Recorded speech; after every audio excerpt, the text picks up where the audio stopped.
stars on the ocean.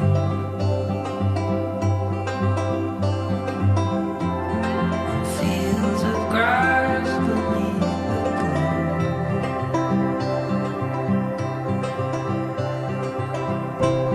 I've heard the songs. ഞാൻ അരുണിന്റെ ഫാദറാണ്. അവരുടെ റിലേഷൻ അറിഞ്ഞപ്പോഴത്തേന് ആദ്യമൊക്കെ എതിർത്തെങ്കിലും പിന്നെ അവരുടെ കാര്യങ്ങളൊക്കെ ഞാൻ മനസ്സിലാക്കിയതിന് ശേഷം ഓക്കെ പറയുമായിരുന്നു. എനിക്ക് 2 ആമക്കളാണ് ഉള്ളത്. അപ്പം എനിക്ക് പെമക്കളില്ലാത്തോണ്ട് ആര്യെ കിട്ടിയപ്പോഴത്തേന് വളരെ സന്തോഷമായി തോന്നി. അവര് ഹാപ്പിയായിട്ട് ജീവിക്കട്ടെ, നല്ലതായിട്ട് തന്നെ വരട്ടെ. ഞങ്ങൾക്ക് വളരെ സന്തോഷം.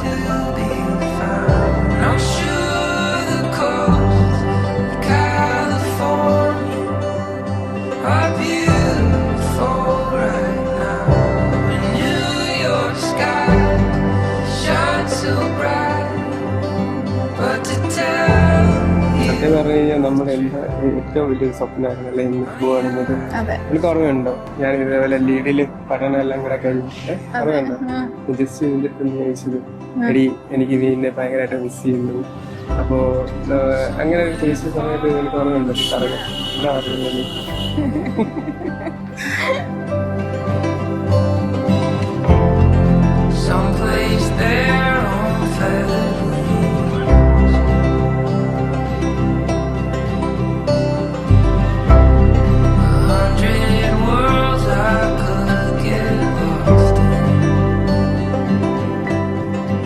ക്യാരക്ടർ പറയുവാണെങ്കിൽ വളരെ കാമാണ്, ക്വയറ്റാണ്.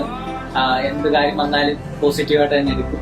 പിന്നെ ലൈഫിൽ എന്ത് പ്രോബ്ലം വന്നാലും അതിനെ അതിൻ്റെതായിട്ടുള്ള രീതിയിൽ എടുത്തിട്ട് സെറ്റാക്കി തന്നെ എടുക്കുന്നത്. അനുസരിച്ചിന്റെ ക്യാരക്ടർ പറയുമ്പോഴത്തേന് പുള്ളിക്കാരി നല്ല പോസിറ്റീവായിട്ടുള്ള ഒരാളാണ്.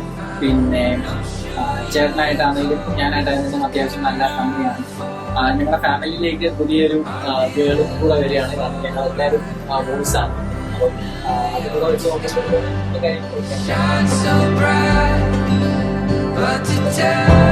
ഞങ്ങളുടെ ഫാമിലിയിൽ മൊത്തം ബോയ്സ് ആണ്. അപ്പം എനിക്ക് ആ ഒരു ചേച്ചിയുടെ സ്നേഹവും കെയർ കാര്യങ്ങളൊന്നും കിട്ടിയിട്ടൊന്നുമില്ല. അപ്പം ചേച്ചി വന്നപ്പോഴുകൂടി അത് ഓക്കെ ആയിട്ടുണ്ട്.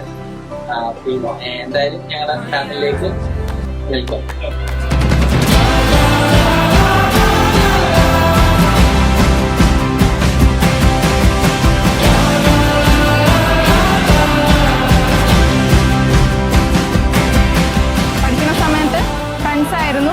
അത് കഴിഞ്ഞിട്ടാണ് എൻ്റെ റിലേഷൻഷിപ്പിലേക്ക് കയറിയത്. പിന്നെ ഇങ്ങനൊരു തീരുമാനത്തിലേക്ക് എത്താൻ തീരുമാനിച്ചു. സത്യം പറഞ്ഞാൽ ഒരുപാട് കഷ്ടപ്പെട്ടു. അതിന്റെ ഒരു ഫലമാണ്. കുറച്ച് ലോങ് ഡിസ്റ്റൻസ് റിലേഷൻഷിപ്പിലിരുന്നു. ആള് UK യിലായിരുന്നു. 4 years long distance. അത് കഴിഞ്ഞിട്ട് പേരൻസിനോട് പറഞ്ഞാൽ സമ്മതിക്കുമെന്ന് അറിയില്ലായിരുന്നു, ഒരുറപ്പുമില്ലായിരുന്നു. എങ്കിലും ധൈര്യമായിട്ട് മുന്നോട്ട് പോകാൻ പറ്റി. ഇതുവരെയൊക്കെ കാര്യങ്ങൾ എത്തിച്ചു.